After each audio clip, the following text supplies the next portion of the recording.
Canada's Immigration Minister calls on provinces to rein in number of international students. Let's talk about today's news in migration world. To get all updates, make sure you subscribe and hit the notification bell.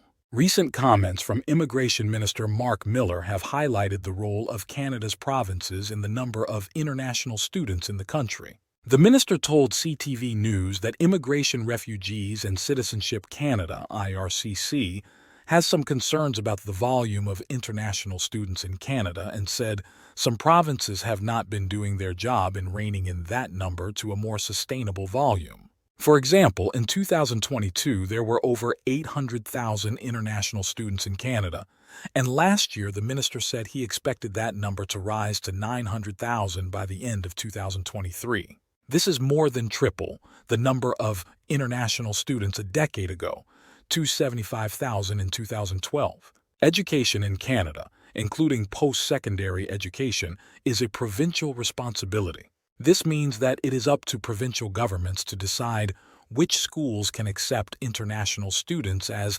designated learning institutions, DLIs. The minister said that the DLI model in some provinces is a factor in the high number of international students and that robust discussion is needed between the provinces and DLIs, particularly those who are profiting off the system.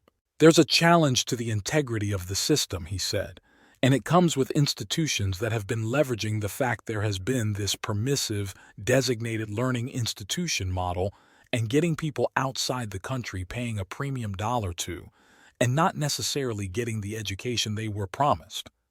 When questioned about a potential cap on the number of study permits that IRCC issues each year, the minister said that IRCC was considering it if the provinces do not take appropriate action, but a cap would not be a one-size-fits-all solution. Further, the minister has not confirmed any details surrounding the creation of a limit on the number of study permits issued. And last October, he told the Standing Committee on Citizenship and Immigration that he was not in favor of a cap as it punishes good actors within the system. Designated learning institutions. If a post-secondary institution such as a college, university, or trade school wishes to accept international students, they must meet provincial accreditation requirements to become a DLI. Each province's requirements are different and some are stricter than others. According to the official list of DLIs in Canada, there are 59 DLIs in Ontario, the country's most populous province. Quebec has 443 DLIs, British Columbia has 277, and Alberta has 158. All other provinces have less than 50. Once a provincial government receives a DLI application and deems that an institution is eligible, the information is submitted to IRCC.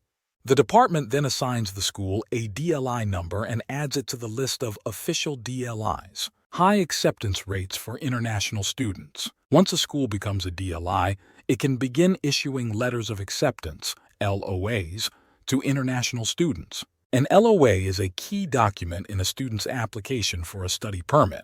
The number of international students a DLI may accept is often based on an institution's ability to provide adequate support. However, some institutions have been found to issue LOAs to more students than they have the capacity for on the assumption that many international students will not accept or be successful in their application for a study permit. This was the case last year when Northern College in Timmins, Ontario, revoked admission for 504 previously accepted international students. Latest international student program updates. Throughout the CTV interview, Minister Miller explained that IRCC has been working to get our own house in order federally. As part of this, throughout the second half of 2023, IRCC announced new measures to improve the integrity of the international student program. For example, DLIs are now required to verify an applicant's LOA after they apply for a study permit. When an overseas international student submits their application for a study permit, the DLI will receive daily emails as a reminder to verify the applicant's LOA in an online portal. The DLI must do so within 10 days or the student permit application will be canceled and returned to the applicant, along with a refund of fees paid for processing costs. This measure will help prevent international student fraud, such as the case of when 700 international students from India were found to have been issued fake LOAs. IRCC is also working to launch the Trusted Framework Agreement with DLIs. In September 2023, ICF reported that, under the agreement, institutions that demonstrate they are reliable partners in terms of sustainable intake, compliant with regulations, and provide a supportive environment for international students will benefit from expedited permit processing. IRCC's proposal for the new agreement shows that to be eligible to participate, DLIs will need to provide data such as international student retention rate, on-time program completion rate, scholarships awarded to students from less developed countries, the percentage of revenue the institution receives from international students, and the availability of DLI-administered housing for international students.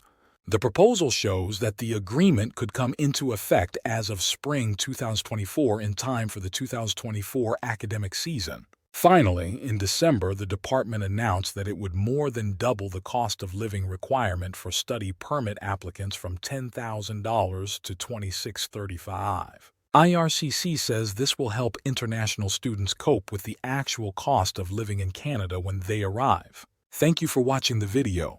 If the video was helpful, make sure to like, share, and subscribe to this channel for the upcoming videos. See you in the next video.